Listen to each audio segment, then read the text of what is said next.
आदमी आपके नेता केजरीवाल जी तीसरी बार हैट्रिक की है, ये हैट्रिक की है, तीसरी बार हैट्रिक की है, तीसरी बार हैट्रिक की आपने की है ये हैट्रिक। इस अंदर दिल से आपका धन्यवाद। और आज जो है लड्डू बटेंगे और लड्डू का जो आनंद लीजिए।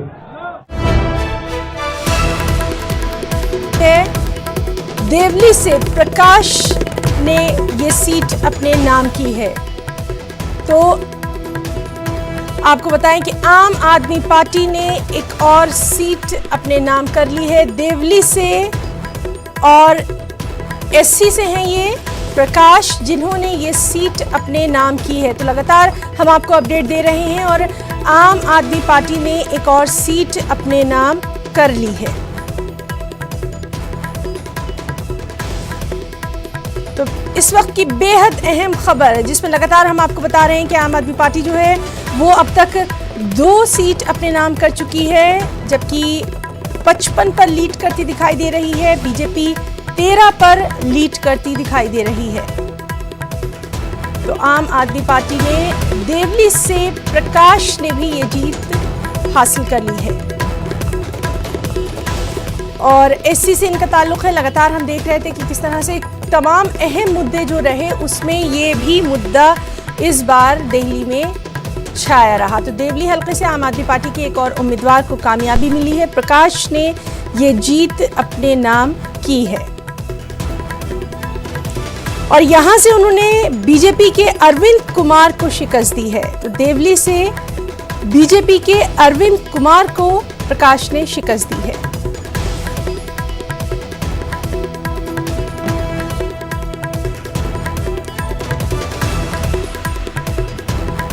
और कांग्रेस, जिस तरह से लगातार हम देख रहे हैं कि कांग्रेस के अरविंदर सिंह यहां से मुकाबला लड़ रहे थे, तो कांग्रेस तो कहीं दिखाई ही नहीं दे रही है। और सबसे अहम बात यह है कि आम आदमी पार्टी जो है वो लगातार अपना जो आंकड़ा है वो उसका बढ़ता दिखाई दे रहा है। हमारे साथ खास मेहमान भी मौजूद हैं, चलिए उन्हीं से एक बार फिर से हम अपनी बातचीत का सिलसिला जो है वो जारी रखेंगे। और मुमताज साहब, सबसे पहले आपसे ही जानना चाहेंगे, जिस तरह से लगातार हम देख रहे हैं और अब जीत का जो आंकड़ा है वो भी लगातार बढ़ता हुआ दिखाई दे रहा है। बात शुरू हुई थी जो जिस तरह से आप भी कह रहे हैं तरक्की की, डेवलपमेंट की और कामों की बात हो रही थी, कहीं ना कहीं आखिर में आके हमने देखा कि ये सब नफरत की सियासत में बदलता गया। लेकिन इस सब के बीच में सबसे अहम बात जो देखने में आई है, जो लगातार हम देख रहे हैं कि शाहीन बाग की अगर बात करें तो वहां पर खवातीन ने जिस तरह से बढ़ चढ़ कर वोटिंग में हिस्सा लिया था, लंबी कतारें नजर आई थी। उन्होंने दिखा दिया था कि आप चाहे कितना भी उनके ऊपर हमला बोलें, लेकिन वो हिंदुस्तान की जमहूरियत में के जश्न में अपनी हिस्सेदारी समझती हैं। सुबह से जाके उन्होंने वहां पर अपना वोट कास्ट किया था, ये काफी अहम देखने में आया। मुमताज साहब, देखिए बिल्कुल सही बात है और लोगों ने बहुत सोच समझ के और ज़्यादा से ज़्यादा वोटिंग करने की कोशिश की और बल्कि नफरत कोशिश की गई, नफरत की सियासत करने की, पोलराइजेशन की सियासत की कोशिश की गई, लेकिन उसमें कामयाब वो नहीं हो सकी क्योंकि मुकाबले में अगर कांग्रेस होती बीजेपी की तो बीजेपी कामयाब हो जाती क्योंकि कांग्रेस ट्रैप में आ जाती है। लेकिन आम आदमी पार्टी और अरविंद केजरीवाल वो बीजेपी के ट्रैप में नहीं आए और उन्होंने अपने आप को आखिरी तक बचाए रखा। जहां तक डेवलपमेंट की बात है तो मैं आपको बताऊं कि दिल्ली में गुज़िश्ता कुछ महीनों में ऐसी खबरें आई हैं, अभी परसों की एक खबर है कि एक शख्स जो है वो अपनी 2 बच्चों को मारता है। एक 14 साल की बेटी है और एक 6 साल का बेटा है।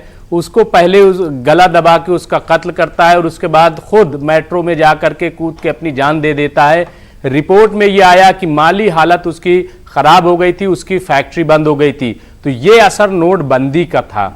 आप देखें आज जब हम ये कहते हैं कि जीडीपी ग्रोथ हमारी 4.5 हो गई है तो आप इसका क्या समझती हैं? इसका असर किस पर होगा? आवाम पर होगा, लेकिन इस पर बीजेपी बात करने के लिए तैयार नहीं थी। बेरोजगारी, एक्सिस बैंक के आप बताइए 15,000 लोग बेरोजगार हो गए। आज के वक्त में आपको बताएं कि हर शख्स जो है वो किस्त पे गाड़ी ले लेता है, किस्त पे घर ले लेता है बच्चों की फीस होती है, सारी चीजें, अगर वो नौकरी से निकल जाए तो 1 मिनट में जमीन पे आ जाता है, वो क्या करे। लेकिन हुकूमत को जो मरकज में है उसको इसकी परवाह नहीं है। अगर प्याज महंगा हो गया तो कह दिया कि साहब हम प्याज ही नहीं खाते।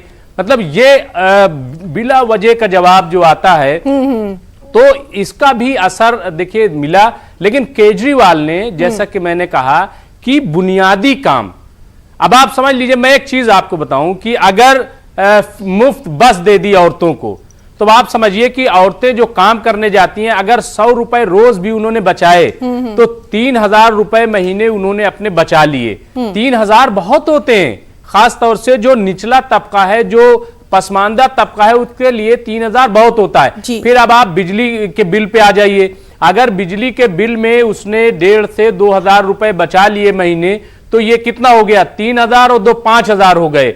पानी का अगर आप जोड़ लीजिए 500 तो साल, तो इस तरीके से अगर आप देखेंगे तो एक निचले तबके का अगर 4 से 5,000 रुपए बचता है।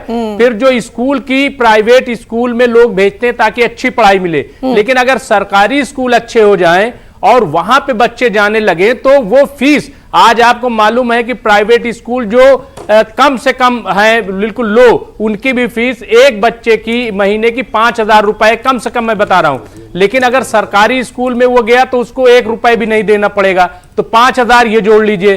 तो अगर 10,000 रुपए की किसी की बचत होती है तो वो इधर उधर की बात क्यों सुनेगा? वो नहीं सुनेगा शाहीन बाग की बात, वो नहीं सुनेगा 370, वो नहीं सुनेगा सीएए, वो नहीं सुनेगा राम मंदिर, वो कुछ नहीं सुनेगा। वो सिर्फ ये सुनेगा कि हमें सहूलत मिल रही है। तो मैं समझता हूं कि दिल्ली में जो ये कामयाबी है वो डेवलपमेंट की है और बीजेपी नहीं बता सकी है। मैंने इससे पहले भी आपके शायद चैनल पे कहा था कि अनुराग ठाकुर जो कि डिप्टी फाइनेंस मिनिस्टर थे, अगर वो गोली की बात न करके बजट की बात करते, बुलेट की बात न करके बजट की बात करते और ये बताते कि उन्होंने किस तरीके से अच्छा बजट पेश करने की कोशिश की है और कुछ हमने जो है उम्मीद जगाई है, जैसा कि खुद वजीर आजम कह रहे हैं कि ये दिशा देने वाला बजट है। तो ये दिशा देने वाला कैसे बजट है? अगर अनुराग ठाकुर ये बात जाके लोगों के बीच में बात करते तो शायद कुछ फायदा होता, लेकिन ऐसा नहीं हुआ है, जिसका नतीजा आप देख रही हैं। जहां तक ये आप 12-13 सीटों का फर्क देख रही हैं, ये पॉलिटिक्स है, ये डेमोक्रेसी है। और कांग्रेस देखिए नेशनल सत्ते पर, यानी अगर आला कयादत हो सकता है कि न लड़ी हो या नहीं लड़ी, हो सकता नहीं बल्कि नहीं लड़ी, लेकिन जो कैंडिडेट होता है, मैंने कहा कि वो लड़ता है। तो जहां मजबूती से कांग्रेस और आम आदमी पार्टी लड़ी होगी, वहीं पे बीजेपी को ये फायदा मिल रहा है। अदरवाइज बीजेपी कुछ भी नहीं पेश कर सकी।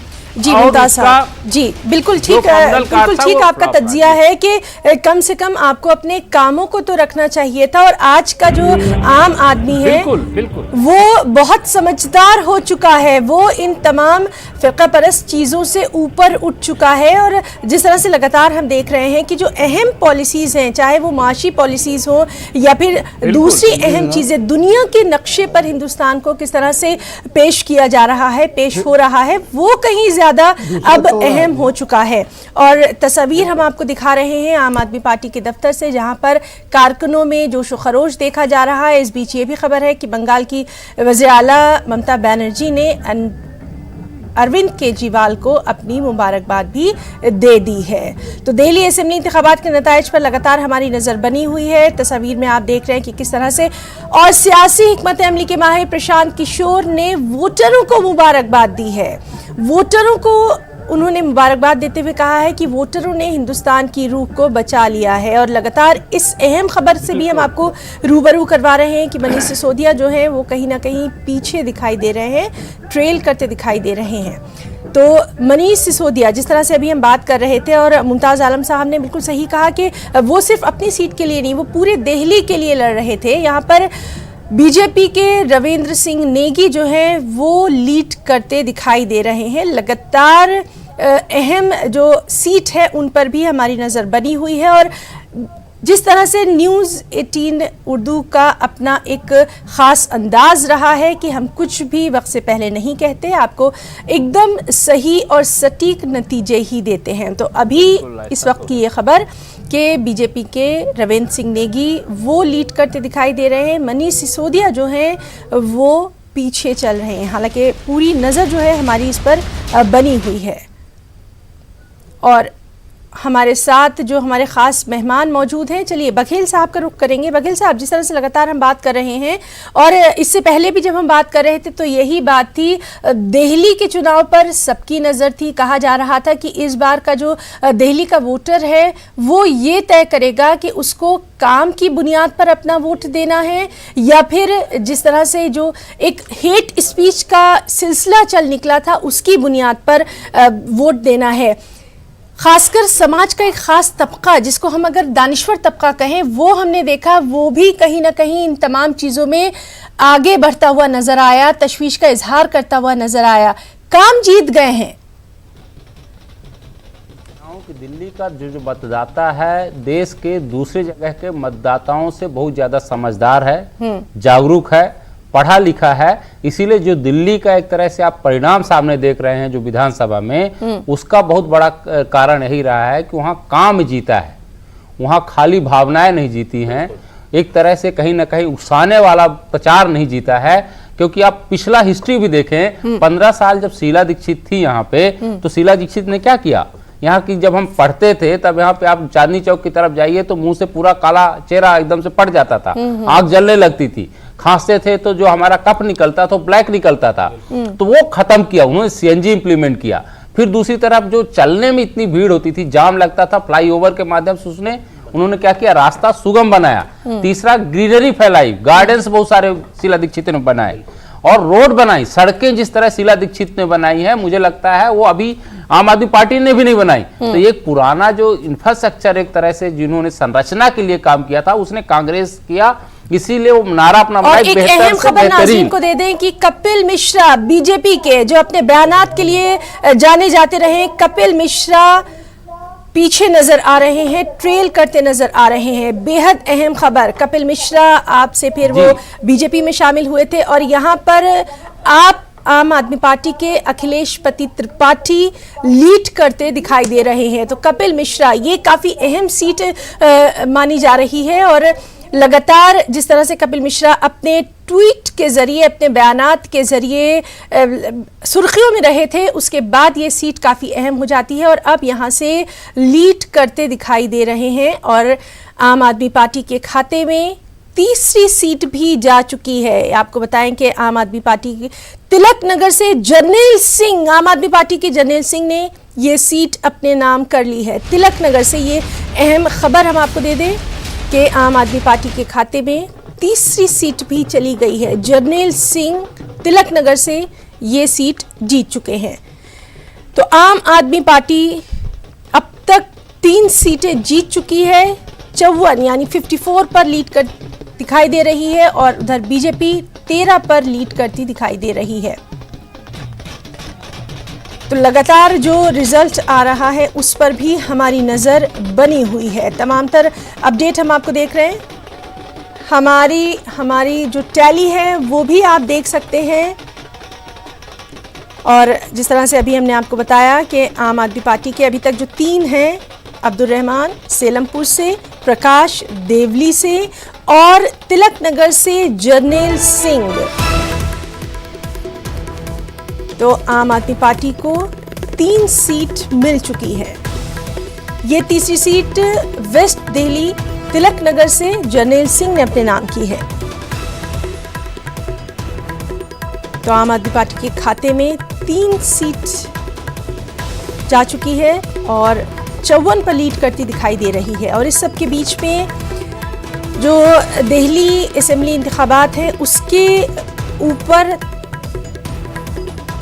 लीडरों के बयानात भी आने शुरू हो गए हैं। एक तरफ जहां प्रशांत किशोर ने मुबारकबाद दी है, दिल्ली के वोटरों को मुबारकबाद दी है, वहीं ममता बनर्जी ने अरविंद केजरीवाल को मुबारकबाद दी है। तो तिलक नगर से आपके जर्नैल सिंह कामयाब हुए हैं।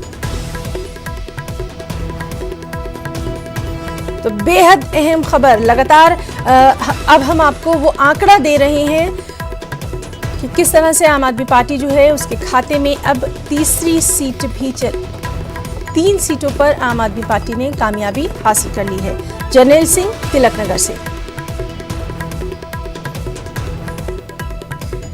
तो अब्दुल रहमान, प्रकाश, जर्नैल सिंह, आप देखिए जरा नाम देखिए। अब्दुल रहमान सेलमपुर से, देवली से शेड्यूल कास्ट के उससे प्रकाश और तिलक नगर से जर्नैल सिंह। कहीं ना कहीं जो कहा जा रहा था कि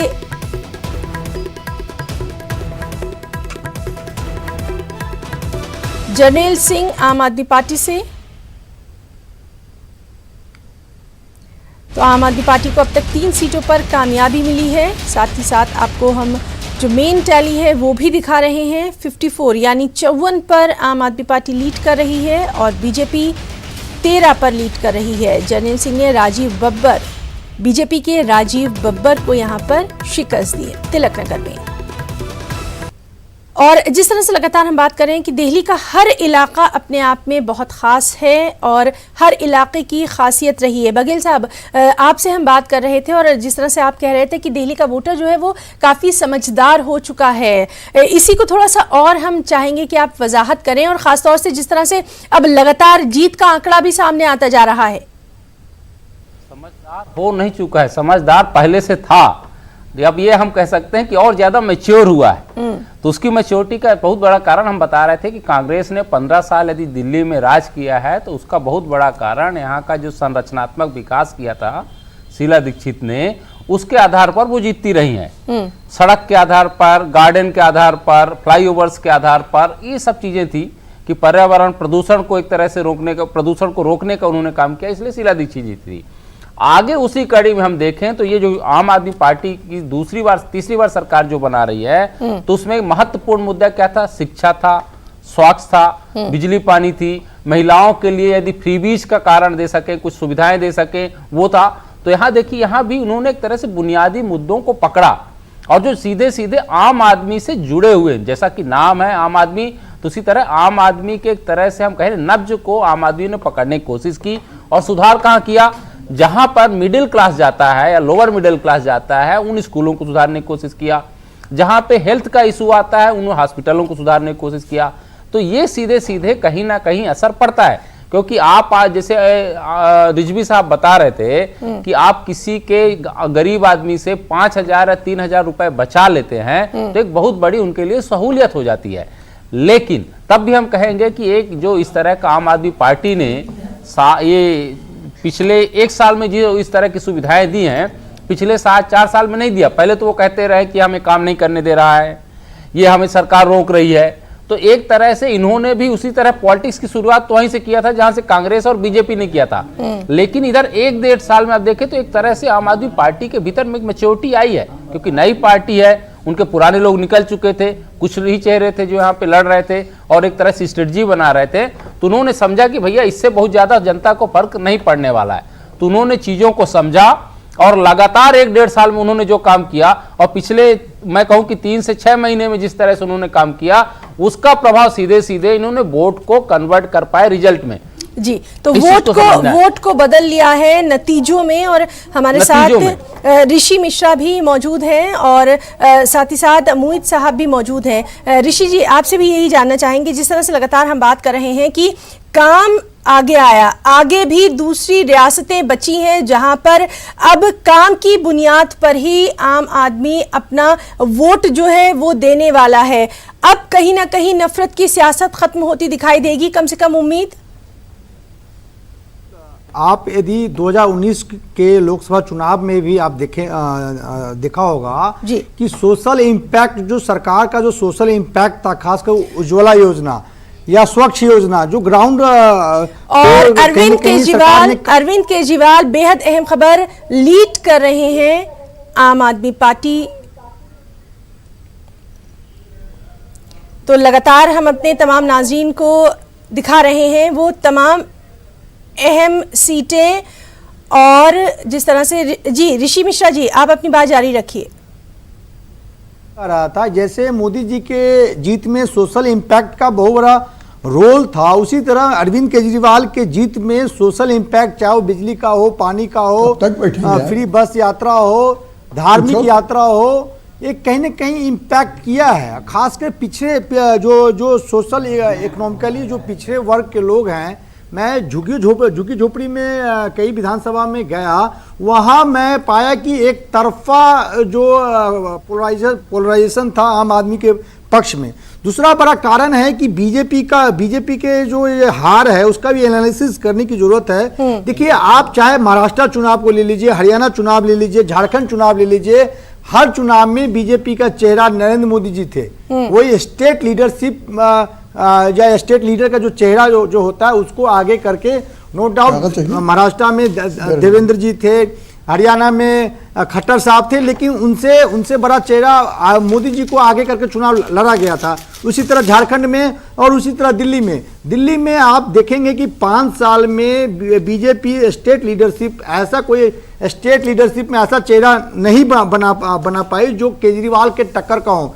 नो डाउट बीजेपी में मनोज तिवारी हैं, डॉक्टर हर्षवर्धन हैं, गुप्ता जी हैं, गोयल साहब हैं, लेकिन केजरीवाल के कद का नहीं है। तो एक बड़ा इशू है कि केजरीवाल के सामने में एक लीडर का चेहरा जो है वो भी रियासती सतह पर होना बहुत जरूरी है। और लगातार आम आदमी पार्टी के खुद अरविंद केजरीवाल ये सवाल भी प्रेस कॉन्फ्रेंस में उठाते रहे हैं। और हमारे साथ मोहित साहब भी मौजूद हैं, कांग्रेस से हैं। मोहित साहब, जिस तरह से आखिर में हमने देखा कि कांग्रेस के कुछ बड़े नेता जरूर शामिल हुए दिल्ली के इंतखाब में, लेकिन उससे पहले कहीं सुनगुन भी नहीं थी। वहीं अगर हम यूपी की बात कर लें या दूसरी रियासतों की बात कर लें, वहां पर हमने देखा कि किस तरह से प्रियंका गांधी खुद कमान संभालती रही हैं, लेकिन दिल्ली में ये सब नजर क्यों नहीं आया? आप दिल्ली में देखिए कि जेपी अग्रवाल, जयप्रकाश अग्रवाल कांग्रेस के नो डाउट ग्रास रूट के नेता हैं, अजय माकन हो गए, ऐसे नेता जो इनके पॉपुलर चेहरा थे। इस चुनाव में सोनिया गांधी के कहने के बावजूद भी ये लोग चुनाव जी मोहित साहब मुझे मौका दिया है ना। जी आप बोलिए। अच्छा सना जी, आपने मुझे मौका दिया है, आप बोलिए अपनी बात रखिए। बैठे हुए अपने साथी को रोकिए। जी, मुझे वो बोलना तो बंद तो करें, तब तो मैं सुनाऊं। मैं ये कह रहा हूं कि दिल्ली का चुनाव एक तरह से बिल्कुल पेचीदा बना दिया और नफरत से भरने की कोशिश की। नफरत से भरने की कोशिश में वहाँ की आवाम ने कहा कि इनको अब तमाचा मारा जाए, इनको शर्म नहीं आ रही किस तरह से नफरत फैला रहे हैं मोदी जी को, शाह जी को और सारे बीजेपी के लीडरान को। तो उन्होंने बीजेपी को जो हरा रहा है उसके लिए ज्यादा जोर मारा कि इनको सबक मिलना चाहिए। मगर हम समझते हैं कि नफरत के राजनीति को आम आदमी पार्टी काउंटर कर पाई, आप क्यों नहीं कर पाए? विकास क्या आपने आम आदमी पार्टी ऋषि जी की बात सुन लें, फिर हम इस बात को आगे बढ़ाएंगे। मगर ये कभी लौट करके दूसरी चीज पे नहीं आए। मैं तो जो लोग बैठे थे रिएक्शन नहीं किया, गोली चलवाया शाहीन बाग में, रिएक्शन नहीं हुआ, जामिया में गोली चलवाया, लोगों ने रिएक्शन नहीं किया। मैं मुबारकबाद देता हूं माइनॉरिटीज को और उनका साथ दे रही जो। चलिए ठीक है, ये तो वो तमाम बातें रही जिनकी वजह से, जिनका फायदा आम आदमी पार्टी को हुआ। कांग्रेस कहाँ गायब रही मंजर से, यही अहम सवाल हम आपसे पूछ रहे हैं। और हमारे साथ लखनऊ स्टूडियो से मौजूद हैं हमारे बहुत ही खास मेहमान कमर अली साहब। बहुत इस्तकबाल करना चाहेंगे आपका। और जिस तरह से लगातार पिछले कुछ दिनों से हम आपसे बात करते रहे हैं और हम ये देखते रहे हैं कि एक के बाद एक दूसरे बयानात का सिलसिला जारी रहा, और हमने आपसे ये भी पूछा था कि अगर इसी तरह से बयानात आते रहे तो कहीं ना कहीं तो उनके ऊपर कतन लगना चाहिए, उनको खत्म होना चाहिए। और आज नतीजा दिल्ली का सबके सामने है। अपनी अर्थव्यवस्था को देखा, मईशात चौपट हो रही है उसको नहीं देखा, इन सब कमर अली साहब आए नहीं, कोई विकास नहीं किया। तो ये हमारे बुजुर्ग चुप हो जाए तो मुझे लगता है मेरे बुजुर्ग बैठे तो आवाज आ रही है मुझे, मैं पूरी बात नहीं कर पाऊंगा। ठीक है, वो खामोश हो जाएंगे। सुनिएगा, तो मैं समझता हूँ आपने सवाल मुझसे किया या इनसे किया, थोड़ा सा ये क्लियर कर दिए मोहित भाई। कमर अली साहब से मैंने किया है सवाल। जी, हमारे बुजुर्ग चुप नहीं होना चाह रहे, मेरी बारी आ गई तब भी नहीं चुप होना चाह रहे। अपनी बात जारी रखिए, कांग्रेस को मुबारकबाद, वो खामोश हो जाएंगे। कांग्रेस को मुबारकबाद, कांग्रेस ने जी मुबारकबाद कि आपने सारा कंडा वोट ले। अब सुनना नहीं चाहते हैं ये तो ठीक है। उनकी आवाज, हमारे बुजुर्ग हैं, नहीं सुनना चाह रहे हैं, बगल में बैठे कान में चिल्ला रहे तो कैसे काम चलेगा बताइए हमें आप। ठीक है मोहित साहब थोड़ा सा सुन लेते हैं। मोहित साहब थोड़ा सा सुन लेते हैं कांग्रेस साहब को। कांग्रेस हाँ आपने किसको मौका दिया है? कांग्रेस ठीक है, बेहतर है। अब मेरी आवाज जा सकती है वहां तक, तो मैं अपनी बात को पूरी आपकी करूं। आवाज आ रही है? मैं पूछ रहा हूँ किसको आपने मौका दिया? सना साहब देखिए, ये बता दीजिए, कांग्रेस जो पार्टी है उसने अपने आप को एक तरह से ये मान लिया कि हम किसी मुकाबले में नहीं है, अरे भाई किसी मुकाबले में नहीं है। कांग्रेस ने इस बात को मान लिया, ये चीख चिल्ला के काम चलाते हैं, कोई तमाचा मारने की बात करता है, कोई लाठी मारने की बात करता है, ये कांग्रेस का कल्चर है, मैं आपको बता दूं। और इतना खतरनाक कल्चर है इनका, और उसी कल्चर को देखते हुए आवाम ने इनको ठुकरा दिया। और ठुकराने का नतीजा ये है कि आम पार्टी के पीछे घूम रहे हैं, हमारी सहयोगी शिवसेना के पीछे ये घूमे। आप बताइए, सत्ता इनको चाहिए, हमारे सहयोगी पार्टी को, शिवसेना को लेने, इन्होंने शिवसेना को अपने पक्ष में कर लिया। अब आप ये बताइए, सत्ता के लोभी हैं ये डंडे की बात करते हैं, ये तमाचे की बात करते हैं, ये हाशिमपुरा दंगा भूल जाते हैं, ये मुरादाबाद दंगा भूल जाते हैं, ये दंगों का इनका इतिहास रहा। और हमारी ये बातचीत जो है ये जारी रहेगी लगातार। हम अपने तमाम मेहमानों से यही रिक्वेस्ट कर रहे हैं कि कम से कम बातचीत तो एक दूसरे की सुनिए। बहस मुबाहिसे का वक्त अब चला गया, अब वक्त है तज्जिया करने का, और ये सबसे जरूरी है। फिलहाल एक छोटा सा ब्रेक लेना मेरी मजबूरी बन गया है, चल लौटेंगे।